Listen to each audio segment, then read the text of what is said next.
Okay जब भी हम 8051 माइक्रो कंट्रोलर को प्रोग्राम करते हैं तो हमको ये 4 स्टेप्स करने पड़ते हैं। एडिटर प्रोग्राम करने पड़ते हैं और उस एडिटर प्रोग्राम की जो फाइल होती है मैं बता चुका हूँ आप लोगों को कि वो .asm से सेव करनी पड़ती है। जैसे ही आप .asm से सेव करते हैं वो लिस्ट की LIST एक्सटेंशन की फाइल के साथ वो सेव करता है जो कि असम्बलर प्रोग्राम होता है। उस असम्बलर प्रोग्राम को फिर हम लोग लिंकर प्रोग्राम में खोलते हैं। लिंकर प्रोग्राम क्या करता है, उसको डीबग करता है और उसको मशीन कोड में चेंज करता है और वो एक फाइल बना देता है, 2 फाइलें बना देता है, OBG की फाइल की एक्सटेंशन के साथ और .abs की एक्सटेंशन के साथ। ऑब्जेक्ट फाइल आपके पास होनी चाहिए बर्न करने के लिए। ABS की फाइल जब वो आपके पास आती है उसको फिर हम हेक्सा में चेंज करते हैं। वो OH प्रोग्रामर के नाम से जाना जाता है, वो O16 हेक्सा में चेंज कर देता है। वो हेक्सा की फाइल फिर आप लोग बर्न कर देते हैं माइक्रो कंट्रोलर को। तो जो प्रोग्राम लिखा होता है वो उस तरह से माइक्रो कंट्रोलर चलने लगता है, बिहेव करने लगता है, कंट्रोल करने लगता है। ठीक है, अब ये एक एक सेक्शन की फाइल एक प्रोग्राम देखते हैं। ठीक है, लिस्ट फाइल, ये फर्स्ट नहीं है, लिस्ट है, LST लिस्ट फाइल। ठीक है, लिस्ट फाइल जो है वो क्या होती है, वो ऑप्शनल होती है प्रोग्रामर के लिए मगर वो बननी जरूरी है। अच्छा, लिस्ट फाइल में होता क्या क्या है, उस फाइल के अंदर क्या क्या चीजें होती हैं। It consist all the OP codes and addresses as well as error that the assembler detected. Sir ठीक है जी ये नॉइस बहुत है जी सर, बेटा आवाज जी। नॉइस आपकी। सर आवाज में आवाज में क्या है, सर आपको ये बहुत है नॉइज। डिस्टॉर्शन। अच्छा मैं देखता हूँ बेटा क्या प्रॉब्लम है, अब कुछ बेहतर हुई है या नहीं। जी सर, लेकिन नॉइस बहुत है पीछे। बेटा किसी का माइक तो नहीं खुला हुआ है।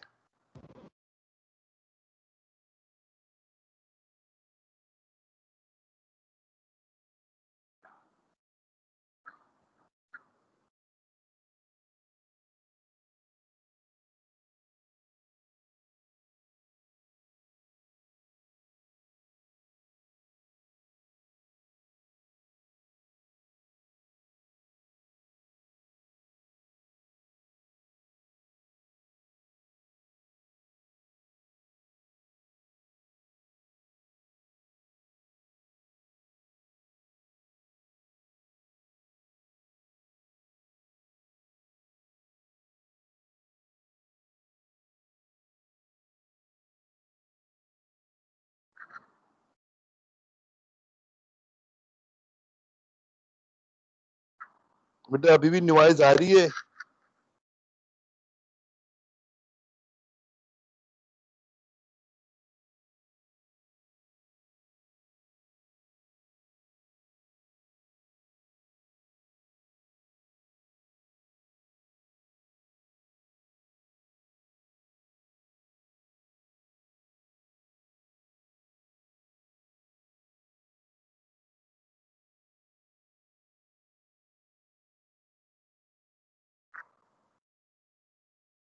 बेटा अभी भी आवाज आ रही है आप लोगों को या डिस्टॉर्शन आ रही है। सर ठीक है अब आवाज। अब बेहतर है, चलो ठीक है।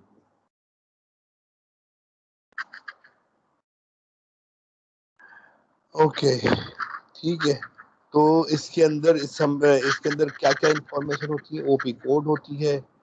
ठीक है, एड्रेसेस होते हैं, किस चीज के एड्रेसेस होंगे, जाहिर सी बात है डाटा के एड्रेसेस होंगे। और जो एरर निकालता है असम्बलर प्रोग्राम, जब आप प्रोग्राम बनाते हैं तो जरूरी नहीं है कि पहले अटेम्प्ट में ही आपका प्रोग्राम बिल्कुल सही ऑपरेट होने लगे, उसमें एरर्स निकलते हैं। जब वो एरर्स निकलेंगे तो उसकी इंफॉर्मेशन जो है वो लिस्ट फाइल सेव करती चली जाएगी। ठीक है, दूसरी चीज क्या होती है, the programmer use the first list to find out the syntax error or debug. ठीक है, ये लिस्ट फाइल होती किसके लिए है? ये माइक्रो कंट्रोलर के वो बर्न करने के काम में नहीं आती है, बल्कि किस काम आती है कि जो एरर्स निकालता है प्रोग्रामर आपके प्रोग्राम में या डीबगिंग के लिए जो निकालता है वो जो सेव हो रही होती है, तो उसके लिए जो आपकी इंफॉर्मेशन होती है वो यहाँ से आप देखकर उसको सही कर सकते हो। ठीक है, एग्जाम्पल दी हुई है। ठीक है, जहाँ जहाँ ये रेड मार्क है वहाँ वहाँ जो है वो एरर्स हैं और वो आइडेंटिफाई कर रहे हैं।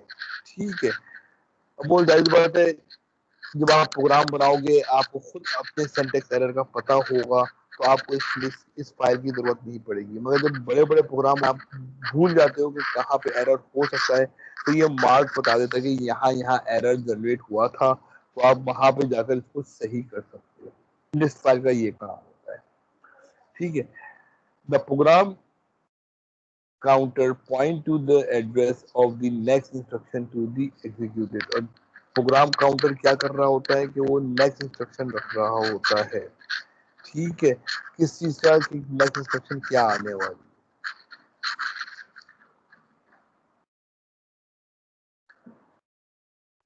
अच्छा, all 8051 members start at memory address of 0000 when they are powered up। मैंने कहा था कि प्रोग्राम लिखने के पहले हम ओरिजिन देते हैं कि प्रोग्राम कहाँ लिखो। जब तक आप वो ORG नहीं दोगे तो माइक्रो कंट्रोलर जो है 8051 स्पेशली उसकी मेमोरी कहाँ से स्टार्ट होगी? 000 जब भी उसको हम पावर अप करेंगे। वहां पे पहुंचने के बाद अगर कोई इंस्ट्रक्शन नहीं मिलेगी तो वो नेक्स्ट इंस्ट्रक्शन पे जाएगा। ठीक है, मगर अगर हमने ORG को चेंज कर दिया है तो वो जब पावर ऑन होगा,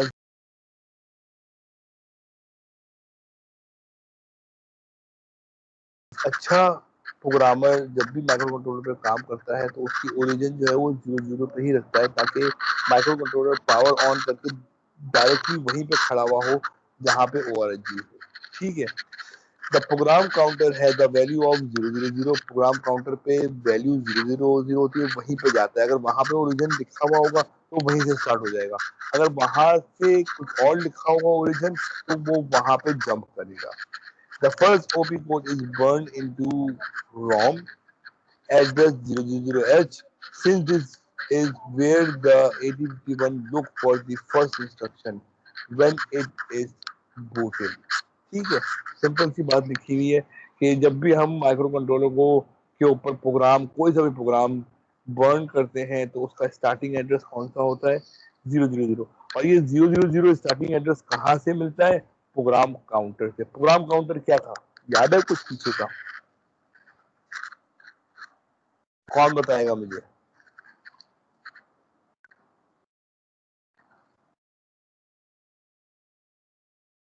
जी, प्रोग्राम काउंटर क्या था भाई? सर CX रजिस्टर काउंट करता था माइक्रो ठीक प्रोसेसर है, में। एक नहीं, माइक्रो प्रोसेसर की बात नहीं कर रहा हूँ, मैं माइक्रो कंट्रोलर की बात कर रहा हूँ बेटा। प्रोग्राम काउंटर क्या था? माइक्रो प्रोसेसर तो खत्म हो गया है ना, हम तो माइक्रो कंट्रोलर पढ़ रहे हैं। माइक्रो कंट्रोलर के रजिस्टर्स भी पढ़ लिए हमने, और मैंने कहा था कि आप एड्रेसिंग मोड भी पढ़ लें। मैं वो दोबारा लंबी चौड़ी कहानी पे ले जाना चाहता हूँ। प्रोग्राम काउंटर के ऊपर क्या होता है वो आप पढ़ लीजिएगा पीछे क्या है। अभी मैं बता रहा हूँ कि वहां से उसने 000 उठाते हैं और वहीं से स्टार्ट होता है। Okay, we achieve this by the ORG statement in the source program. ORG ये कहाँ से कहाँ पे जाता है? फिर वो सोर्स प्रोग्राम पे जाता है जहाँ पे ORG होता है। यार अगर आप लोग, अब तो लैब भी स्टार्ट होने वाली है, अगर आपने मेरे लेक्चर्स को फॉलो अप नहीं किया, इसको रिवाइज नहीं किया, तो लैब भी आपसे हाथ से निकल जाएगी। आपको यही नहीं पता है कि प्रोग्राम काउंटर क्या होता है। मैं बहरहाल इस चीज पे बिल्कुल बहस नहीं करना चाहता हूँ, आगे आप लोगों को कुछ करना चाहता हूँ, मैं आगे पढ़ाता चला जाता हूँ। आपकी जिम्मेदारी है कि आप उसको पढ़े या ना पढ़े। Okay, examine the list file and how the code is placed in ROM। ठीक है, ये अब आपको मैं 3 मिनट दे रहा हूँ, इस कोड को समझें। कोई हार्ड चीज नहीं है, सब कुछ करवाया हुआ है। कि क्या प्रोग्राम बन रहा है और रोम में किस तरह से इसकी प्लेसमेंट हो रही है। आपको मैं विद इन 5 मिनट्स दे रहा हूँ, चले 3 मिनट नहीं 5 मिनट दे रहा हूँ, इस प्रोग्राम को पढ़ें, कोई मुश्किल चीज नहीं है, ठीक है। मशीन असेंबली मशीन लैंग्वेज को समझने की जरूरत नहीं है, रोम में किस तरह प्लेसमेंट हो रही है ये एक एग्जाम्पल है और आप इसको जरा देखकर समझे। मैं फिर रोल नंबर वाइज कॉल करूंगा और उनसे समझने की कोशिश करूंगा कि उनको क्या समझ में आया है। आप लोगों के पास 5 मिनट है।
जी बेटा, समझ में आया?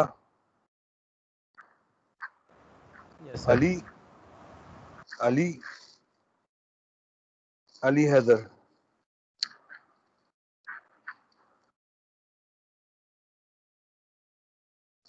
अली हैदर।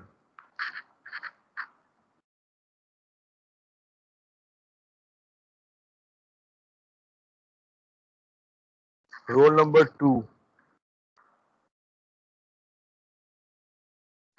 अनस। Yes sir.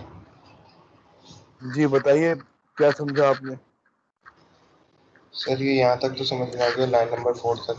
फिर उसके बाद जो ऐड कराया वहाँ से समझ नहीं आ रहा।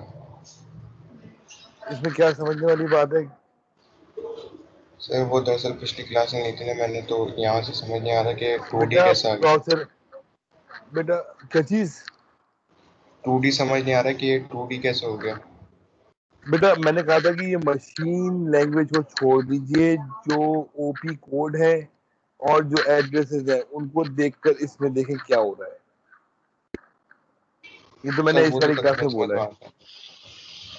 समझ में आ रहा है? ठीक है जी। आयशा, समझ में आया आपको?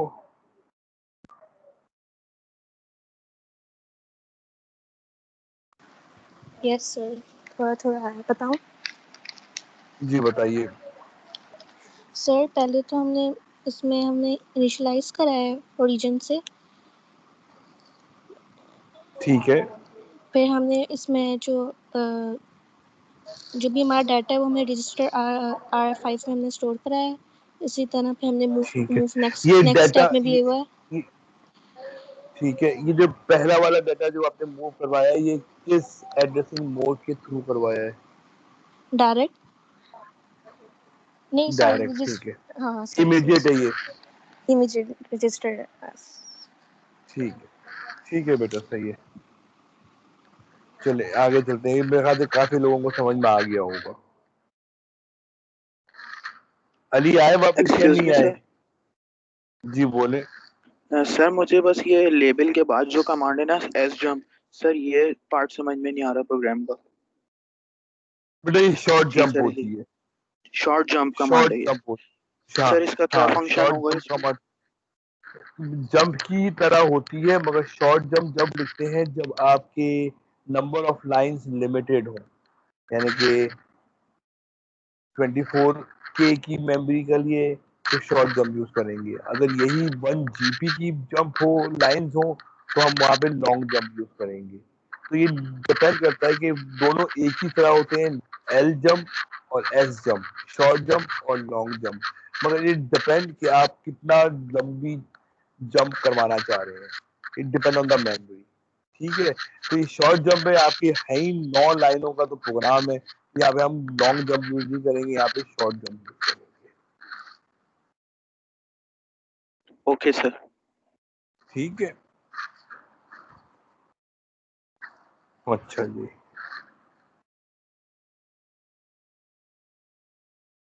After the program it is burn into the ROM, ROM में बर्न कर देंगे। किसकी रोम में? माइक्रो कंट्रोलर की रोम में। The op code and operand are place in RAM. ठीक है, ओपी कोड और ऑपरेंड जो है वो प्लेस कहाँ हो जाएंगे? रैम मेमोरी में, लोकेशन स्टार्टिंग एट 000, क्योंकि हमने ओरिजिन कहाँ पे रखा था? 00 पे, तो ये स्टार्टिंग कहाँ पे कर देगा? 000 पे कर देगा।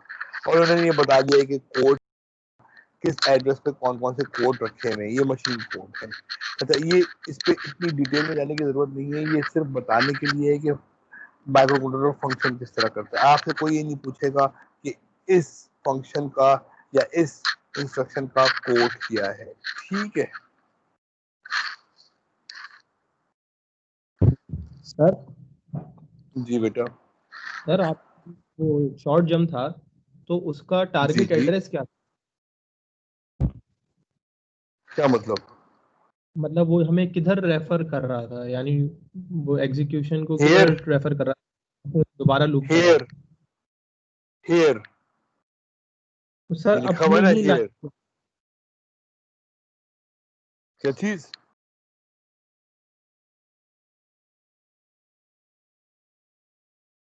लिखा हुआ है ना सर? हाँ, इसी की लाइन में लिखा हुआ है, मगर हम ये तो सिर्फ इन्होंने एक छोटी सी एग्जामन देने के लिए एग्जांपल बताई है। हेयर का कोई और प्रोग्राम बना हुआ होगा जो वो प्रोसेस करके डाटा उठाकर लाएगा यहाँ पर। अच्छा ठीक है, ठीक है। वो हेयर का प्रोग्राम नहीं बताया है यहाँ पर। यहाँ पे तो ये सिर्फ ये प्रोग्राम बताया है कि एक एग्जीक्यूशन पे कहाँ कहाँ पे रोम में लोकेट होंगे आपके कोड। आपने 0 से यूज किया है तो ये वाला कहाँ पे लोकेट होगा, वो 7025 पे होगा। ठीक है, तो 000 7025 पे होगा। 25 एड्रेस पे ये तो मशीन लैंग्वेज मशीन में बता दिया है, और ये असेंबली लैंग्वेज होगी। बात समझ आ रही है? ठीक है सर। तो ये सिर्फ आपको अभी प्रोग्राम नहीं है, ये कोई प्रोग्राम नहीं है, ये इंस्ट्रक्शन किस तरह रोम में जाकर सेव होंगी और कौन कौन से एड्रेसेस पे सेव होंगे वो बताया गया है। ये ओरिजिन से स्टार्ट होगा और फिर चलते चलते ये सेव हो रहा है रोम में आपका प्रोग्राम। ठीक है, ये अभी प्रोग्राम पे तवज्जो ना दें, अभी इसी दें कि इंस्ट्रक्शन आपके रोम में कौन कौन से एड्रेसेस पे सेव हो रहे हैं, किस तरह सेव हो रहे हैं। ठीक है,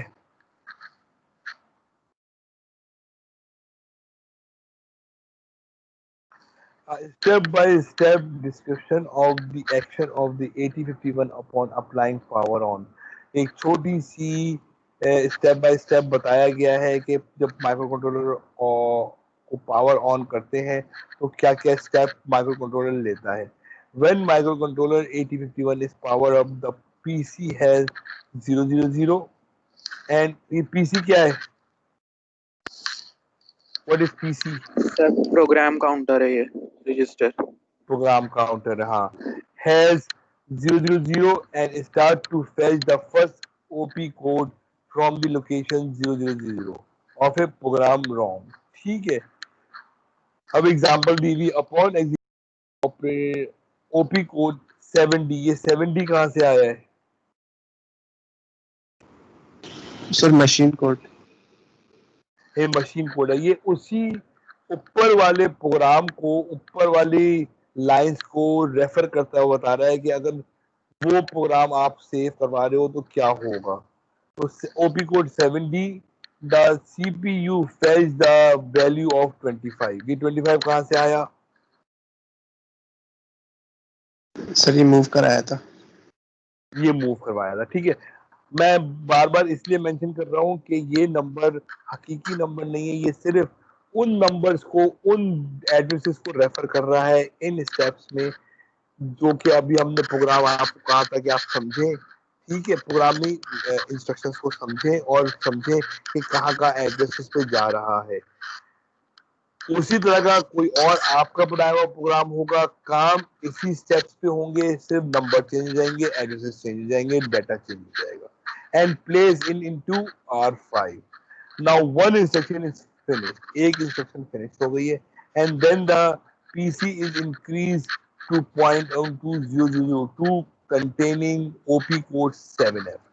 अच्छा, ये पॉइंट आउट एक इंस्ट्रक्शन हुई है, मगर ये 002 पे क्यों चला गया है, 001 पे क्यों नहीं गया?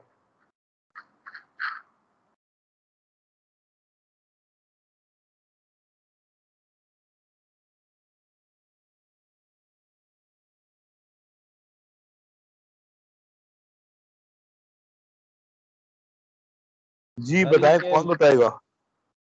ये मेमोरी 16 बिट की होती है ना?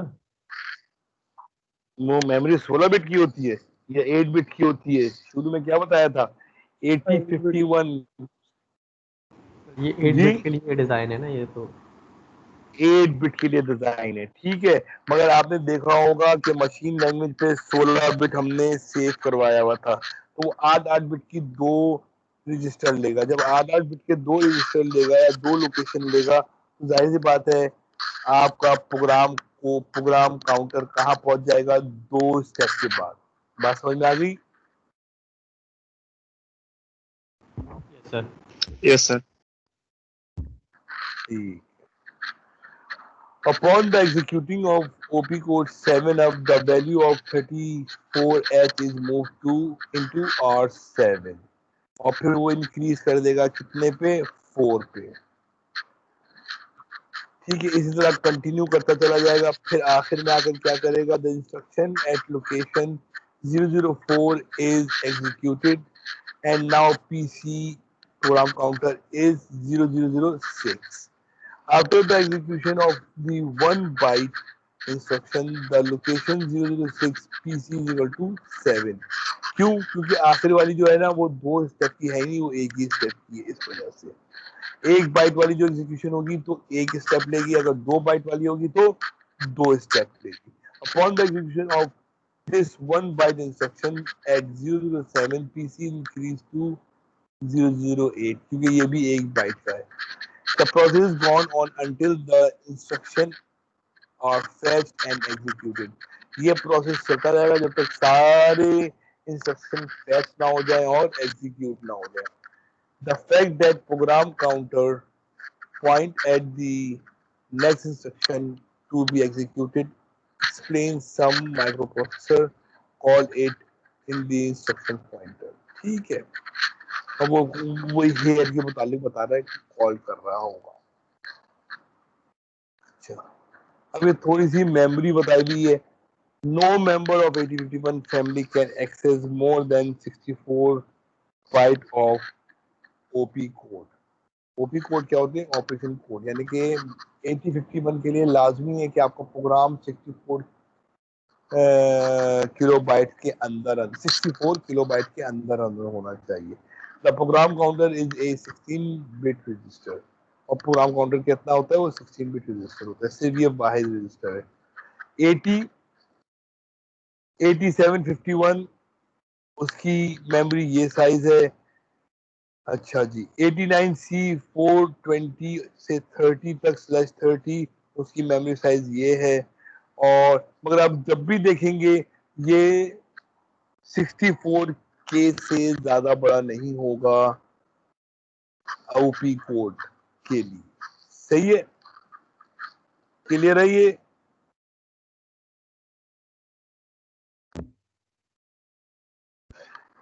$8051 microcontroller has only one data type 8 bits। एक ही डेटा टाइप है 8 बिट का। सही है। The size of each register is also 8 bit। जाहिर सी बात है, डेटा टाइप भी एक है तो 8 बिट है।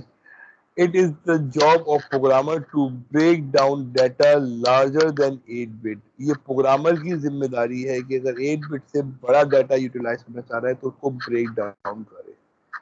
ठीक है, और वो उन्होंने रेंज बता दी है कि बाइनरी में क्या रेंज है और डेसिमल में क्या रेंज है। The data type can be positive और नेगेटिव। पॉजिटिव और नेगेटिव हो सकती है।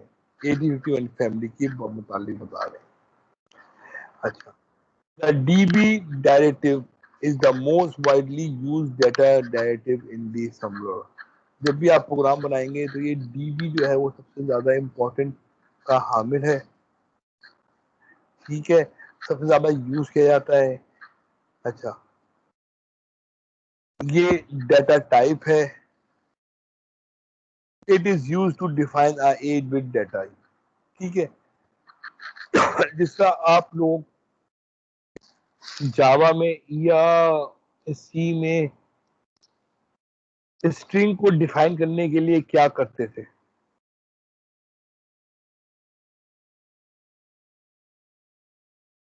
तो इन्वर्टेड कौन कॉमा बताएगा जी? इन्वर्टेड कॉमा यूज करते थे सर। नहीं बेटा, वो तो इन्वर्टेड कॉमा उसका रिप्रेजेंटेटिव था। उसको यूज करने के लिए कौन सी डायरेक्टरी उठाते थे डाटा टाइप की?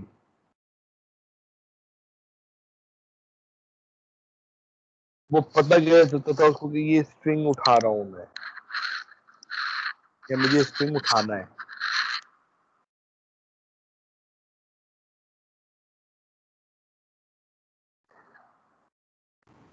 कौन बताएगा? कौन सी फाइल इंक्लूड कराते थे स्ट्रिंग के लिए?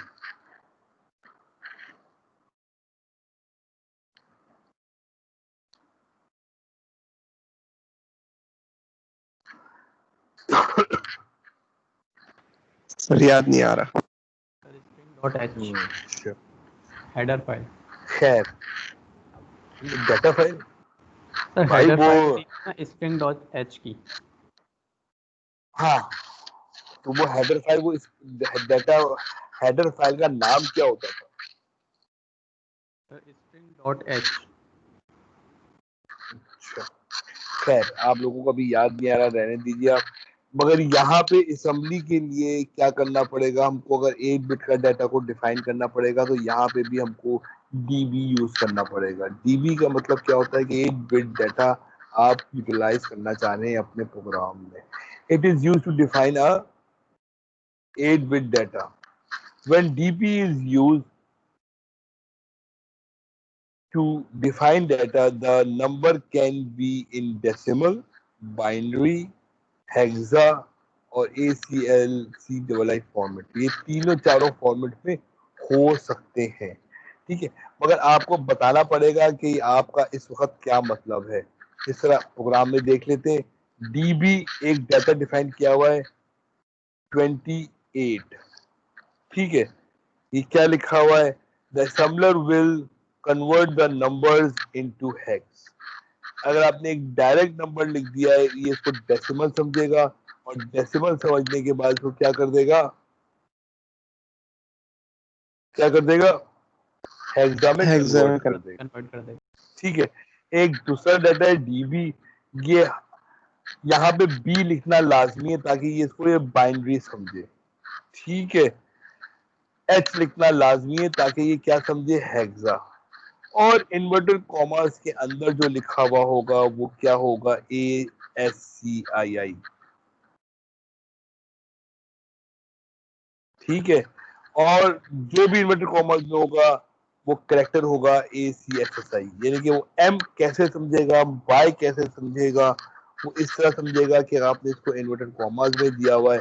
यहाँ पे नंबर दे देंगे तो SCI का जो भी कोड का नंबर है वो नंबर सपोज कर लेगा, और अगर आपने करेक्टर लिखा हुआ है तो वो करेक्टर समझ जाएगा, ठीक है। क्योंकि ASCII तो बहुत बड़ा फाइल है जिसके अंदर एक एक कीवर्ड को डिफाइन किया हुआ है उसके कोड से और या उसके अल्फाबेट से। ये बात समझ में आई है कि हम लोग नंबरों को किस तरह या कैरेक्टर्स को किस तरह डिफाइन करेंगे। सबसे ज्यादा फाइल जो यूज होती है इंक्लूड, वहां पे यहाँ पे हम लोग डीबी यूज करते हैं, चाहे वो बाइनरी में हो, डेसिमल में हो, हेक्सा में हो या कैरेक्टर में हो। ये तमाम चीजों को, मगर ये तमाम के तमाम 8 बिट के होंगे। डीबी 8 बिट के होंगे, ठीक है।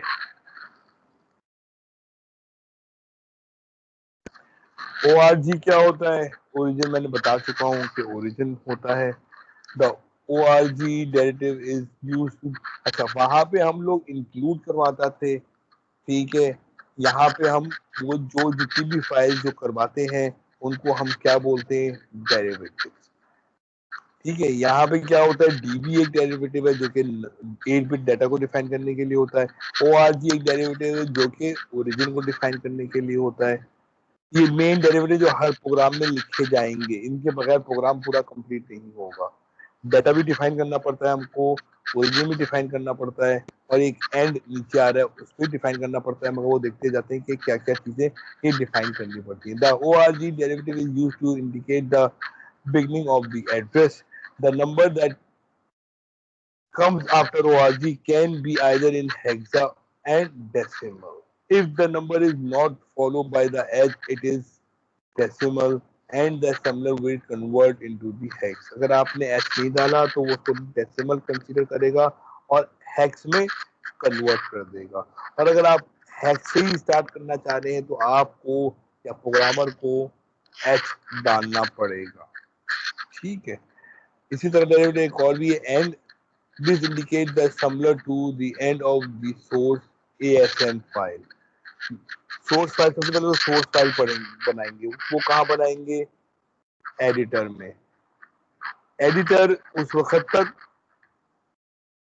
उसको सेव नहीं करेगा जब तक उसको एंड नहीं मिलेगा। एंड का मतलब क्या है कि यहाँ पे प्रोग्राम खत्म हो गया है, The end derivative is the last line of an 8051 program. ये लास्ट लाइन है, इसके बाद कभी वो कंसिडर नहीं करेगा, और अगर ये नहीं होगा तो वो एग्जीक्यूट ही नहीं करेगा क्योंकि उसको एंड नहीं मिला है.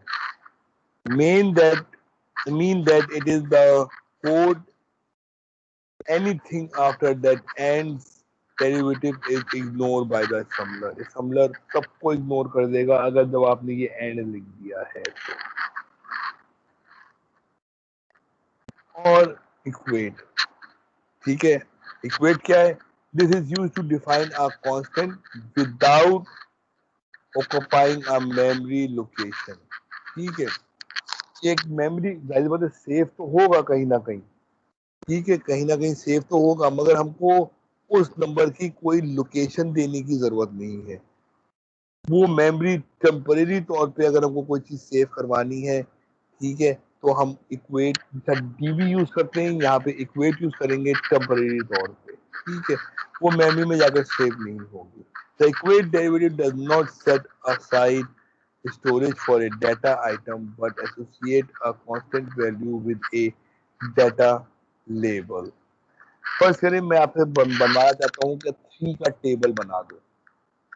ठीक है, तो उसमें 3 एक कांस्टेंट नंबर है और उसकी मुझे जरूरत भी नहीं है कि वो मेमोरी में कहीं सेव हो, तो मैं इक्वेट 3 लिख दूंगा. तो जब भी वो इक्वेट को यूज करेगा वो 3 को यूज करेगा, वो मेमोरी में भी सेव नहीं होगा और उसको जरूरत भी नहीं है बार बार कॉल करने की. वो एक कांस्टेंट नंबर है.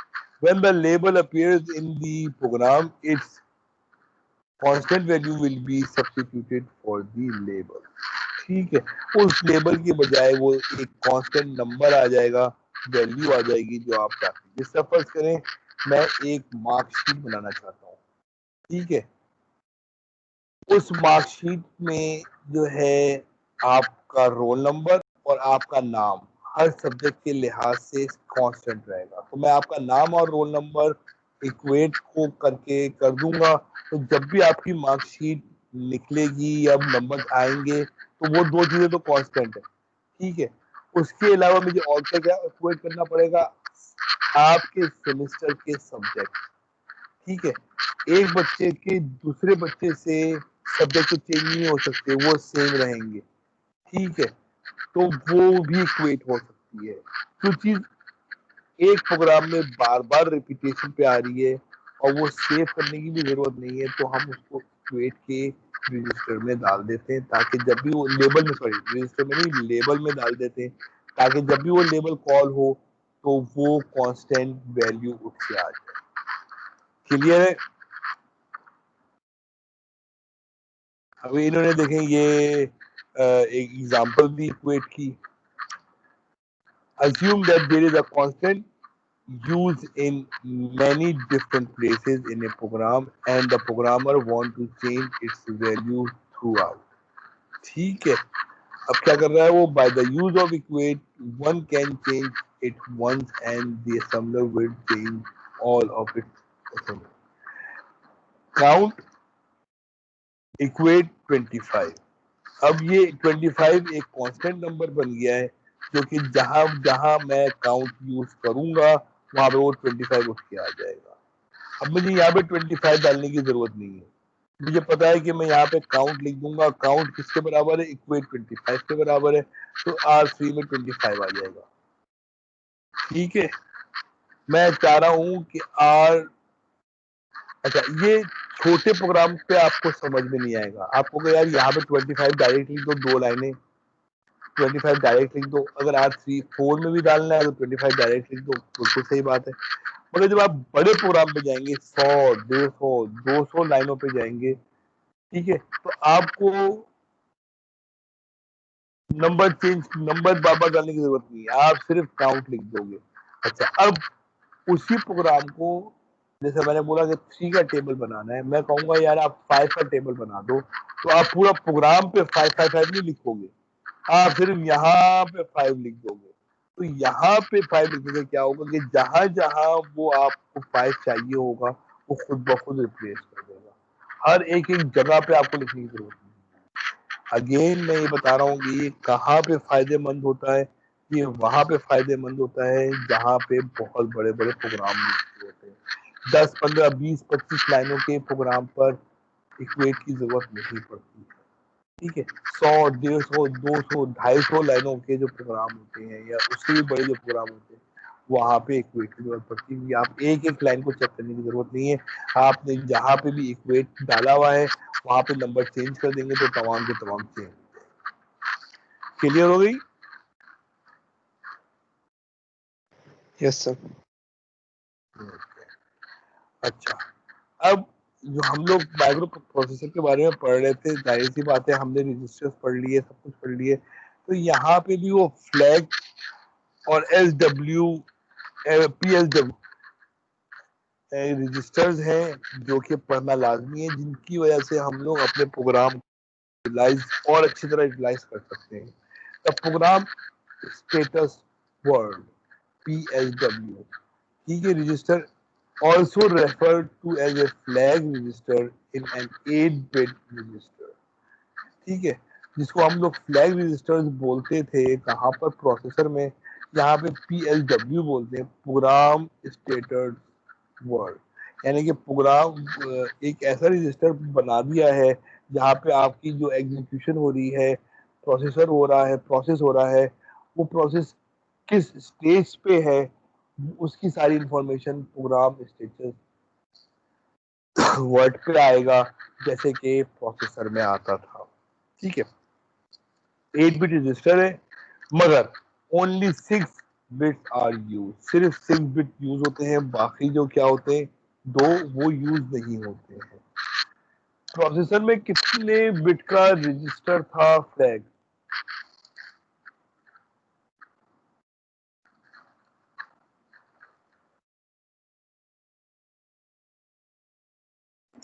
सर 16 16 बिट का, शाबाश। ओनली 6 बिट आर यूज, और वहां पे कितने बिट यूज थे 16 के बजाय?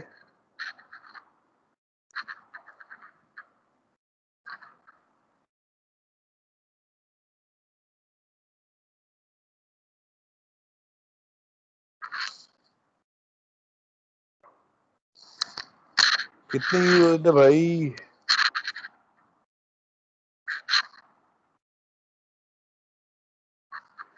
वहां पे 9 यूज होते, 6 जो है वो कंट्रोल के होते थे, सॉरी कंडीशन, वो अपना कंडीशन के होते थे, और 3 कंट्रोल के होते थे। यार आप लोगों को याद नहीं रहते चीजें। खैर, देयर आर 4, दीज 4 आर 6 में से 4 कौन कौन से हैं? Carry flag, auxiliary flag, parity flag, overflow flag. Auxiliary और कैरी तो आपको पता ही है, पैरिटी भी पता ही है, वही फंक्शन है, और ओवरफ्लो का भी पता ही है। They are called conditional flags, meaning that they are indicate some condition that resulted after an execution instruction was executed। यानी कि जो 4 है ये सिर्फ कंडीशन बताएंगी, और जाहिर बात है कंडीशन क्या बताएंगी, जाहिर बात है कोई एग्जीक्यूशन हुई होगी तो उसकी कंडीशन बताएंगी। The PSW3 and PSW4 are designed as RS0 and RS1, and they are used to change the bank. What is bank? Bank होता क्या है? पहले इंग्लिश का वर्ड का मीनिंग समझ ले। बैंक क्या होती है? जहां पे कोई चीज सेव की जाती है। माइक्रो कंट्रोलर में क्या चीज सेव की जा सकती है? आपकी इंफॉर्मेशन, चाहे वो एड्रेस की सूरत में हो, चाहे वो डाटा की सूरत में हो। ठीक है, तो उन बैंक को रेफर करने के लिए ये PSW3 एंड PSW4 यूज किए जाते हैं, और उनको रेफर किया जाता है RS0 और RS1 से। The 2 unused bit are user definable, मतलब वो यूजर के ऊपर डिपेंड करता है कि उसको कैसे यूटिलाइज किया जाए। 6 में से 2 जो बचे। ठीक है, अब ये एक इंस्ट्रक्शन है, ये आप देखें कि क्या क्या है। 8 बिट है, 8 बिट में से 2 बिट जो है वो क्या है, वो अनयूज है।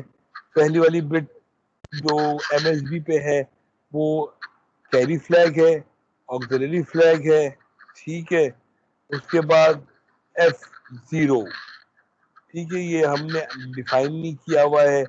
एस आर नॉट 1 और आर कौन कौन से बैंक यूज किए, अगर 00 होगा तो रजिस्टर बैंक 0 जिसका एड्रेस क्या है 0 से लेकर 7 तक।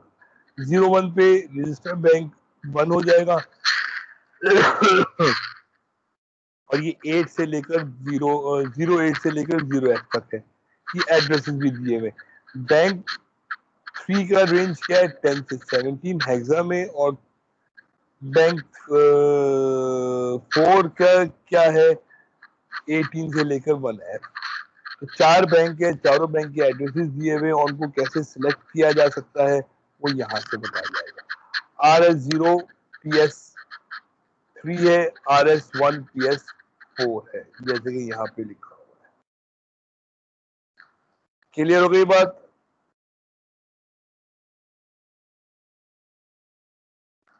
कोई Yes, चीज sir. पूछनी है इसमें से? क्लियर है।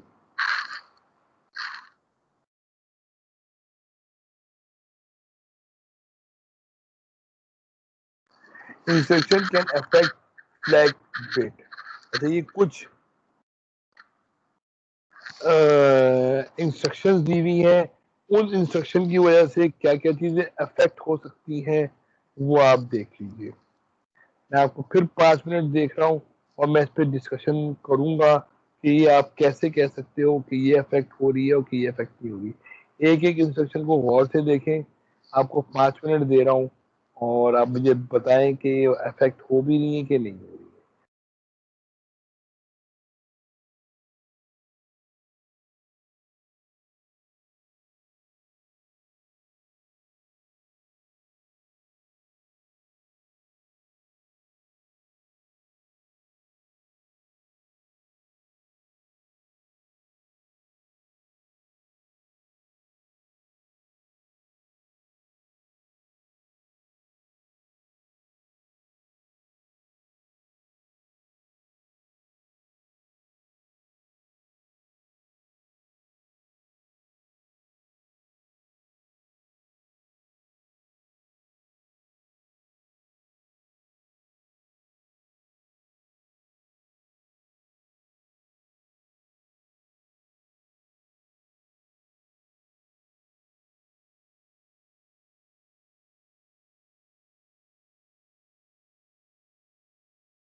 जी बेटा, देख लिया आपने? ऐड में तीनों इफेक्ट होंगे, एट सी में भी तीनों इफेक्ट होंगे, सब्ट्रैक्ट बोरो में भी तीनों इफेक्ट होंगे, मल्टीप्लिकेशन में कैरी और कैरी इफेक्ट होगा जो कि 0 होना चाहिए, और ओवरफ्लो वो इफेक्ट नहीं होगा। इस तरह ये तमाम चीजें दी हुई हैं, ये देख लीजिएगा कि क्यों हो रहा है कि क्यों नहीं हो रहा है। ठीक है, अब एक छोटा सा एग्जांपल दी हुई है इसकी। show that status of S, Y, A, C and P flag after the addition of 38H and 2FH in the following instruction। Program नहीं है, इंस्ट्रक्शंस है, याद रखिएगा। मूव करा दिया ए में एक चीज और फिर ऐड करा दिया ए में। ठीक है, अगर आप इसका सोल्यूशन देखेंगे तो ये 7 बनता है और बाइनरी में ये बनता है। अब बताइए कि ये carry flag 0, there is no carry beyond the D7 bit. D7 पे कोई भी जो है वो कैरी जनरेट नहीं हुआ है, तो जाहिर सी बात है क्या होगा, ये 0 हो जाएगा। Auxiliary flag since there is a carry from D3 to D4 bit। ठीक है, अब वो 3-4 पे कैरी जनरेट हो रहा है, तो इसका मतलब ये है कि ऑक्सिलरी फ्लैग 1 हो जाएगा। पैरिटी फ्लैग 1 है, क्यों? since the accumulator has an old bit, the old numbers odd numbers of ones। अब काउंट करें तो वो ऑड नंबर्स हैं। ठीक है, कोई इंस्ट्रक्शन में कोई चीज पूछनी है, कोई प्रॉब्लम है?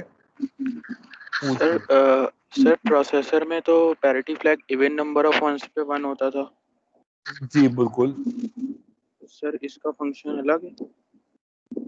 सारी सी बात है, कंट्रोलर है ये तो। Company okay to company vary करता है, कंपनी टू कंपनी वेरी करता है। मिटोला पे कुछ और भी हो सकता है, ठीक है, मित्सुबिशी में कुछ और भी हो सकता है। अलग अलग कंपनी के अलग अलग प्रोसेसर है, उन्होंने अपने अपने तरीके से डिफाइन किया हुआ है। यस, 8051 की फैमिली में जो है नंबर्स को काउंट करेंगे, वो इवन होंगे या ऑड होंगे। अगर ऑड होंगे तो पैरिटी फ्लैग 1 होगा, और इवन होंगे। ठीक है, ठीक है सर। एक और एग्जांपल है, ये भी देख लीजिए, इसमें कोई चीज समझ ना आ रही हो तो बताएं।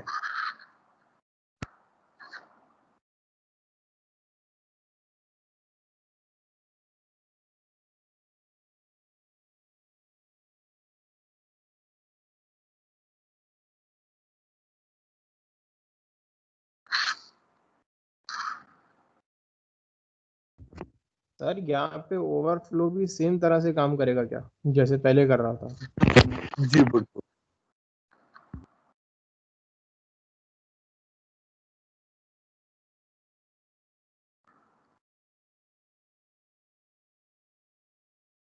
मगर हमने ओवरफ्लो का पूछा ही नहीं है, इसलिए उन्होंने बताया नहीं है। यहाँ पर उन्होंने सिर्फ 3 फ्लैग के बारे में पूछा एग्जांपल में, तो उन्होंने 3 फ्लैग की बता दी है। अगर मैं यहाँ पे ओवी भी लिख देता तो आपको ओवी का बताना पड़ता कि ओवी क्या है। ओवी 1 होता है यहाँ पे।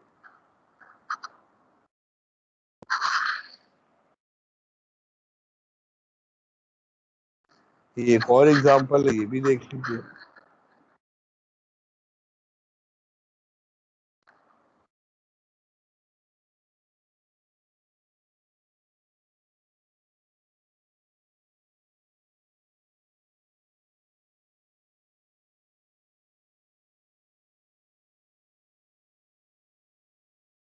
ये इतनी मुश्किल चीजें नहीं है।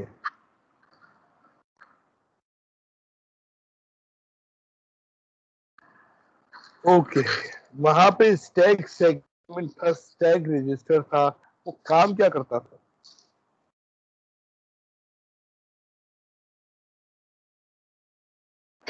सर स्टैक रजिस्टर ऐसे काम करता था कि अगर बीच में अगर कोई जंप की कमांड आ गई और प्रोसेसर को काम छोड़ के जाना पड़ रहा है, तो वो अपना डेटा स्टैक में पुश करा देता था और फिर वापस पॉप करा के उसे लोड कर लेता था। बेहतरीन, जबरदस्त बेटा।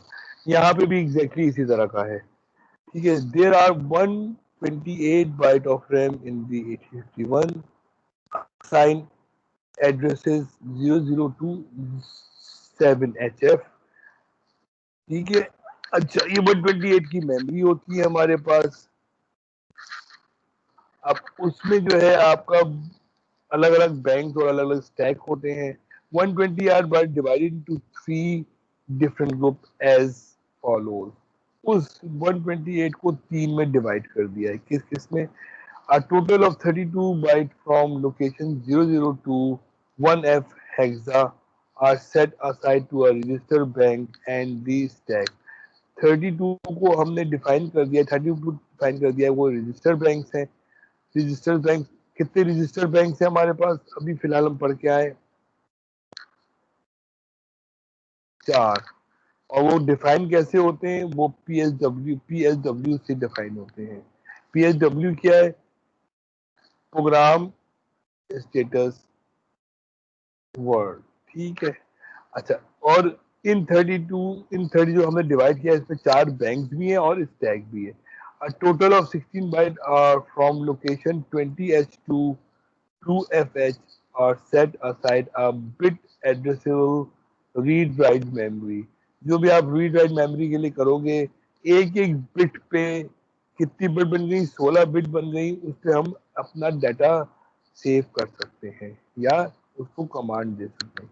A total of 80 bytes, बाकी जो 80 बाइट बची हैं, from location 30H to 7FH are used to read and write storage called scratchpad. यानी कि जो हमने डाटा सेव किया है या डाटा रिसीव किया है, उसको वहां से रीड राइट कर सकते हैं। जो 80 बिट के बचे हैं, वो बैंक है या मेमोरी लोकेशन है या रजिस्टर है, कुछ भी नाम दे दीजिए आप। यहाँ पर उन्होंने रजिस्टर बैंक का नाम दिया है, माइक्रो प्रोसेसर में किसका नाम दिया था? सिर्फ रजिस्टर्स का नाम दिया था, ठीक है। ओके, ये तो हम लोगों ने जो भी हमारे पास माइक्रो कंट्रोलर 8051 की फैमिली में है, उस रैम को इन 3 हिस्सों में डिवाइड कर दिया है और उसके एड्रेसेस भी डिफाइन कर दिए गए हैं। ये लोकेशन भी बताई हुई है, देखें बुक को डिफाइन किया हुआ है। Bank 0, bank 1, bank 2, bank 3। Bank 1 को हम स्टैक में भी ले सकते हैं। और ये बिट एड्रेसेबल रैम क्या होती है कि एक एक बिट को भी यूज कर सकते हैं और पूरे को भी यूज कर सकते हैं, ठीक है। और स्नैचपैड कौन सा है? जो कि अभी हमने डिफाइन किया है, आखिर की 80 जिसमें रीड और राइट ऑपरेशन लिखा जाता है। कोई कंफ्यूजन यहाँ पे? अगर मैं आपसे बोलूं कि बैंक 0 में 32H सेव कर दो, क्या सेव हो जाएगा?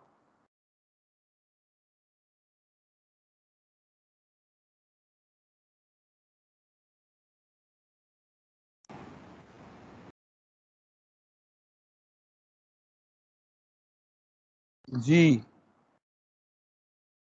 बैंक 0 में क्या 32H सेव हो जाएगा?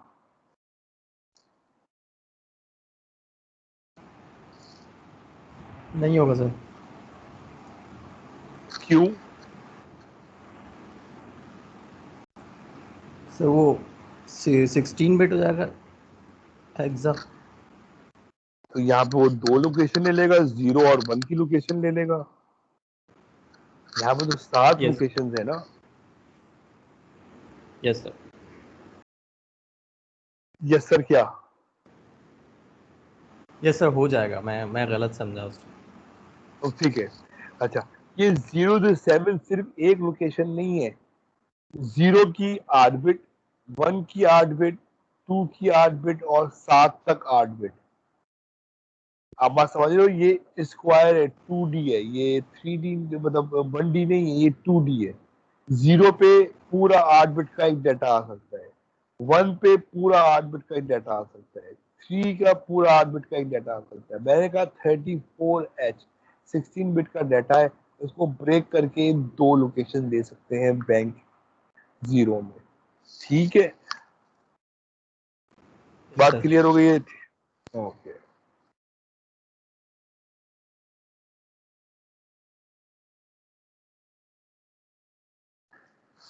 अच्छा, मेरे ख्याल से यहाँ पे ये चैप्टर क्लोज हो गया है।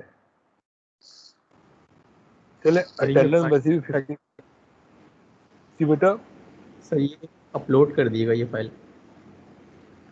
ये मेरे ख्याल से व्हाट्सएप ग्रुप पे हुई भी है, उसके बावजूद भी मैं वीएलई पे भी और व्हाट्सएप ग्रुप पे भी अपलोड कर दूंगा मैं ये वाली फाइल। ठीक है, यस सर। ओके। चले, वैसे भी 15 मिनट रह गए, अटेंडेंस और आपके सवालात के सिलसिले में वो 15 मिनट हो जाएंगे। ठीक है, तो यहाँ पे हम अपना लेक्चर आज का क्लोज करते हैं।